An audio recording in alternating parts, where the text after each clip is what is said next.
Hello viewers, welcome to Newsweek South Asia, a program that talks about breeding of terrorism and its impact on South Asian nations.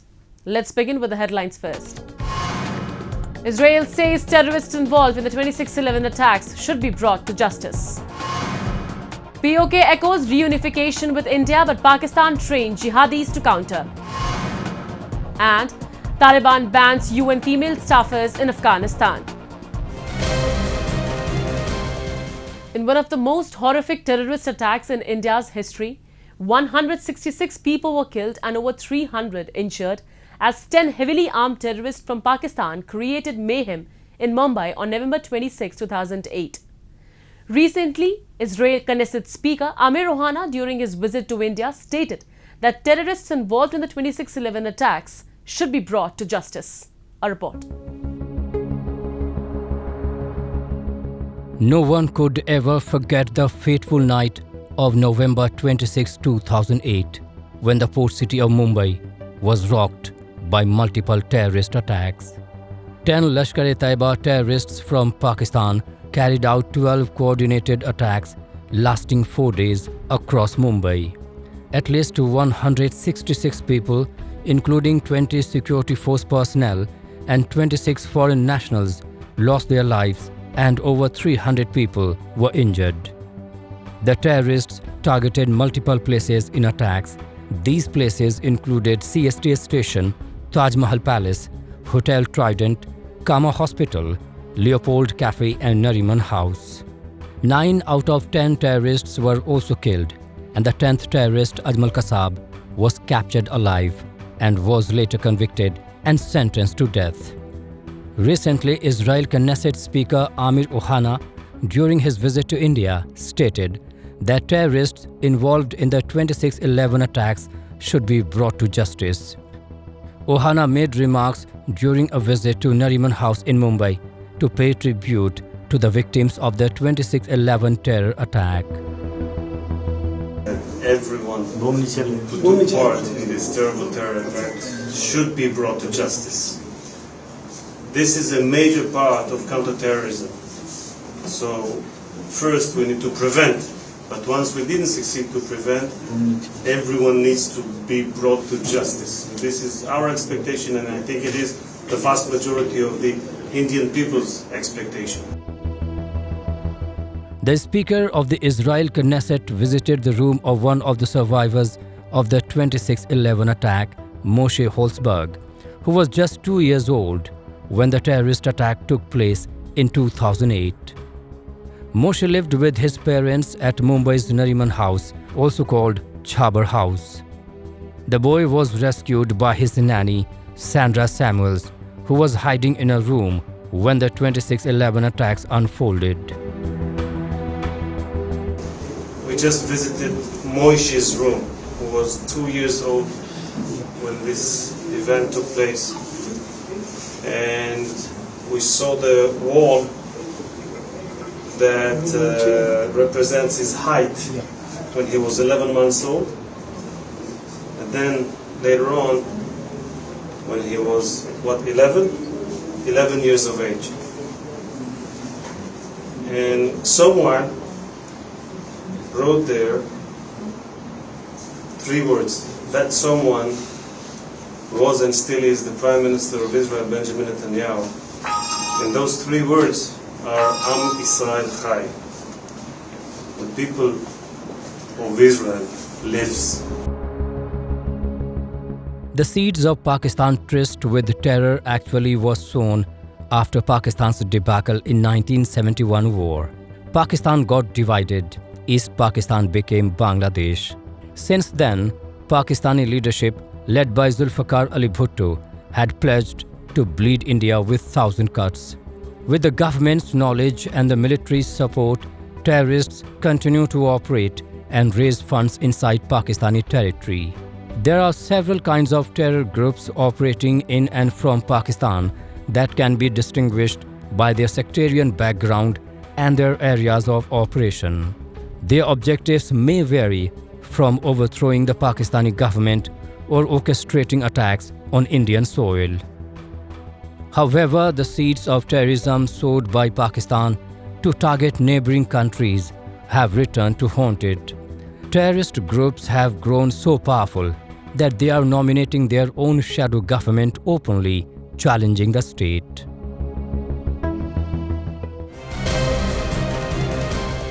Taliban rule has had a devastating impact on Afghan women. The Taliban have imposed rights-violating policies that have created huge barriers to women's and girls' health and education. In the latest diktat against women in Afghanistan, the Taliban has issued an order to ban Afghan women employees of the United Nations from working throughout the country. A report. Since the Taliban group stormed back to power in Afghanistan in August 2021, the group has been clamping down on women's rights by barring them access to education and public spaces. In the latest diktat against women in Afghanistan, the Taliban has issued an order to ban Afghan women employees of the United Nations from working throughout the country. The United Nations General Antonio Guterres has criticized the Taliban's move and called it an intolerable violation of the most basic human rights and asked the Taliban group to immediately revoke the decision. According to reports, the enforcement of the ban had prompted the United Nations to ask all employees to not report to their offices until further notice for security concerns. This banning of women to work for UN agencies is a blatantly illegal order. They are telling the world body who they should employ, they should not employ.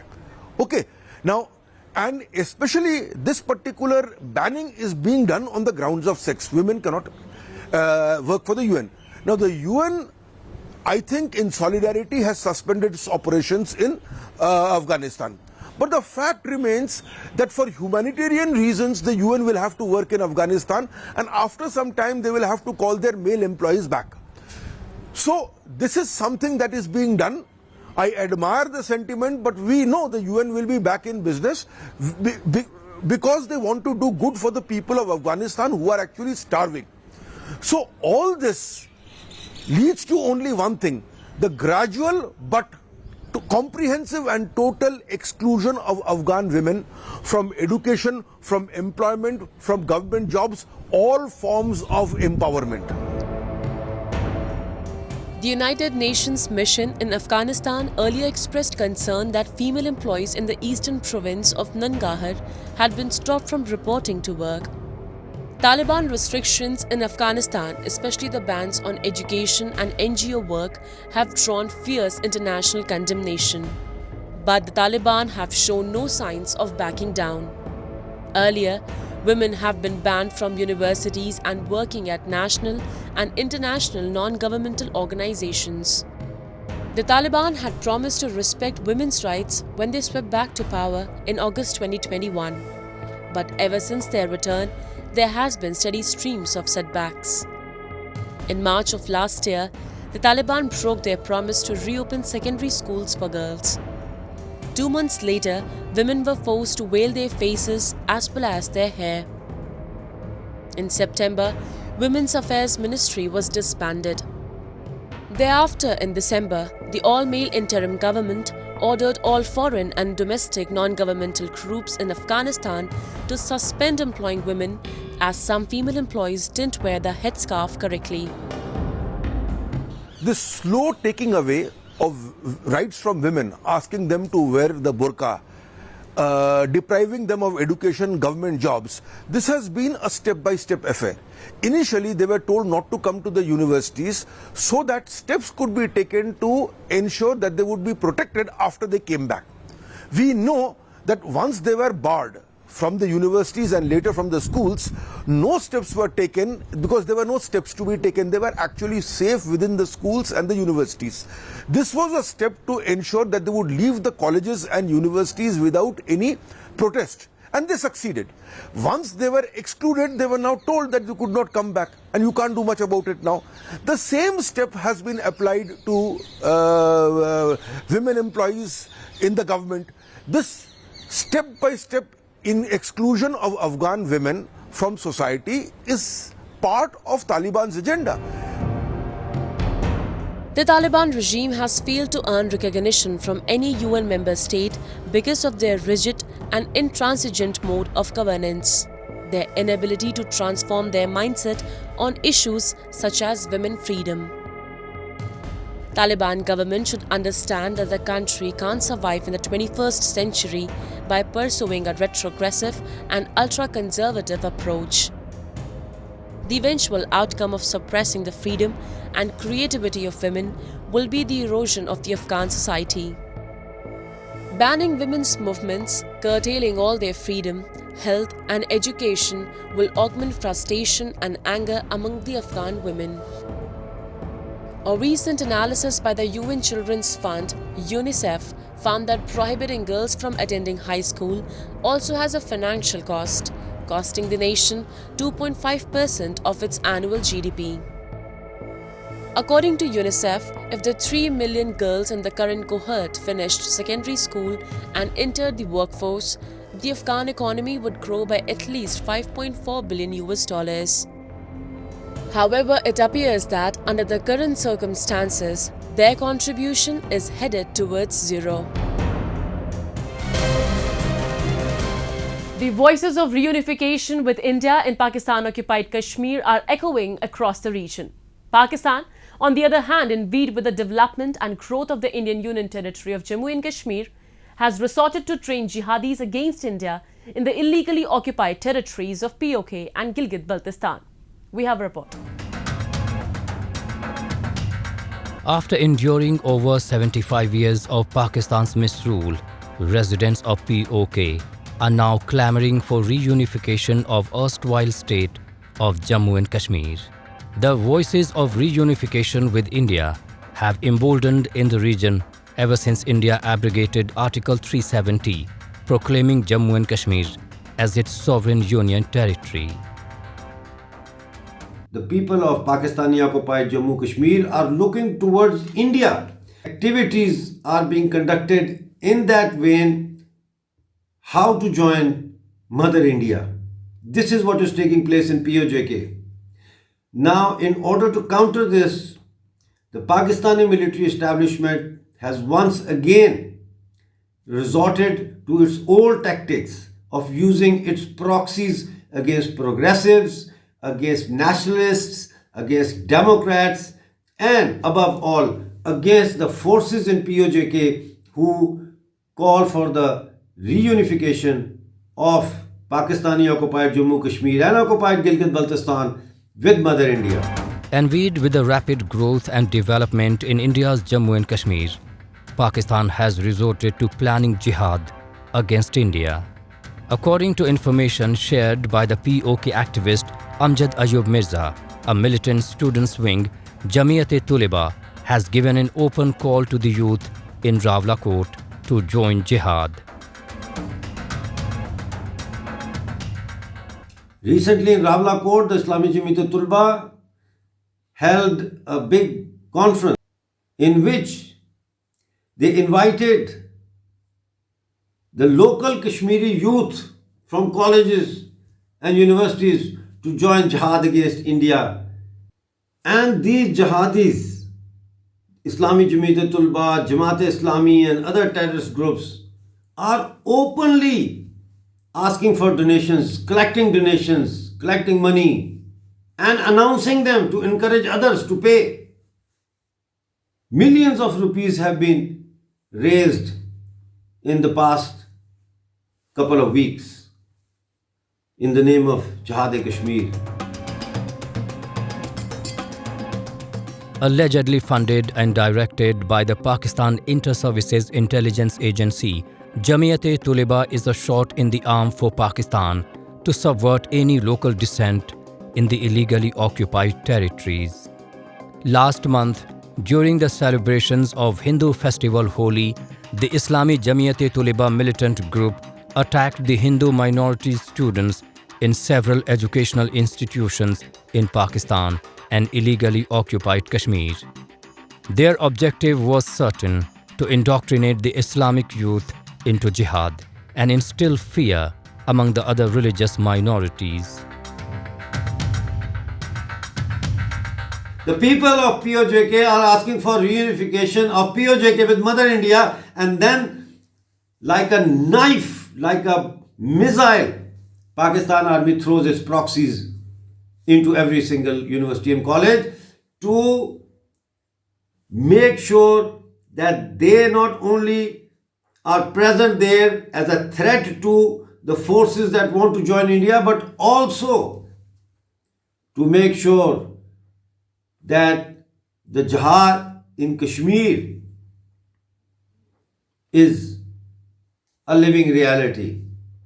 But the jihad in Kashmir is collapsed, is failed. It's doomed. Anti-Pakistan protests are erupting all across the illegally occupied territories.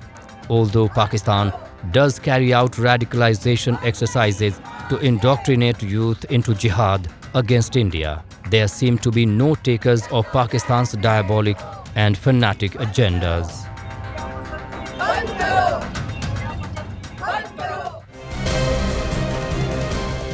Pakistan-sponsored terrorism is not yet over in the Indian Union territory of Jammu and Kashmir, but is declining fast. The Director General of Police in Jammu and Kashmir noted the same during a press meeting in Bandipora district. We have a report. The Union Territory of Jammu and Kashmir has seen a sharp decline in terrorism in the recent years. Although the Pakistan-sponsored terrorism has not come to an end yet. In a recent incident of cross-border terrorism, Bandipora police along with CRPF arrested a terrorist associated with the Lashkar-e-Taiba terror outfit during a Naka checking and recovered arms and ammunitions. A few terrorism incidents do surface in the valley, but the alert police and armed forces have been able to foil those attacks in an effective manner. Speaking to reporters in Bandipora, the Director General of Police, Dilbagh Singh, assured that terrorism in the valley is declining fast and it has declined to an all-time low. He also mentioned that the youth who were pushed to terrorism have returned to the mainstream. Today, Kashmir Valley is by and large free of all the known militants who were there. Now what are left is the remnants of these militant ranks, and these Pakistan is trying now to combine them and make them into an organization called TRF, just to show that militancy is alive over there, and giving orders to these people that look, what you do is you do random targeted killings so that a message goes across that militancy is still active, the militants are active in Kashmir Valley and normalcy is not there.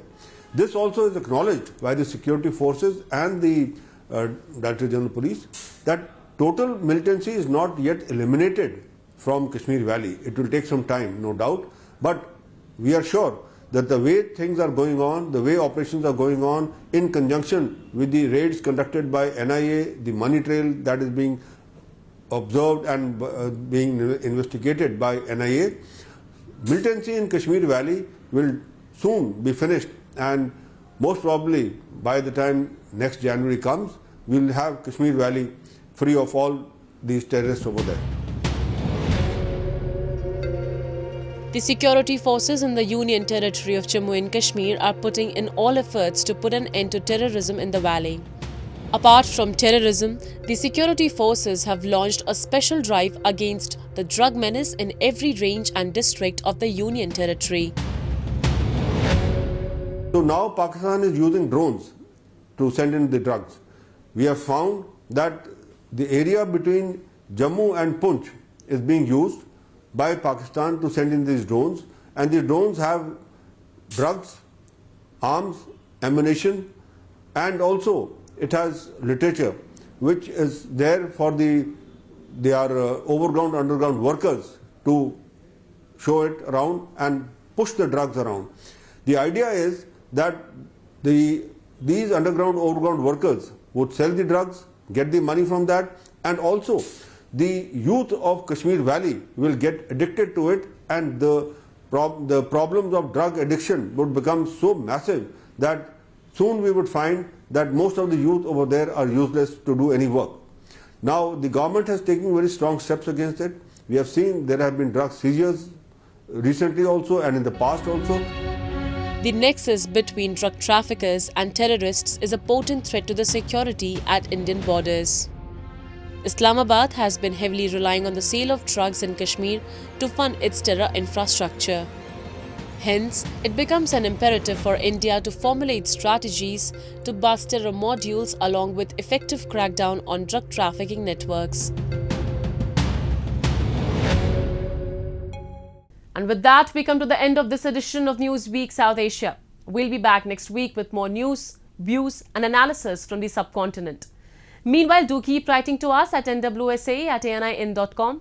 This is Shivangi Mishra signing off on the behalf of the entire production team of Newsweek South Asia. Goodbye and take care.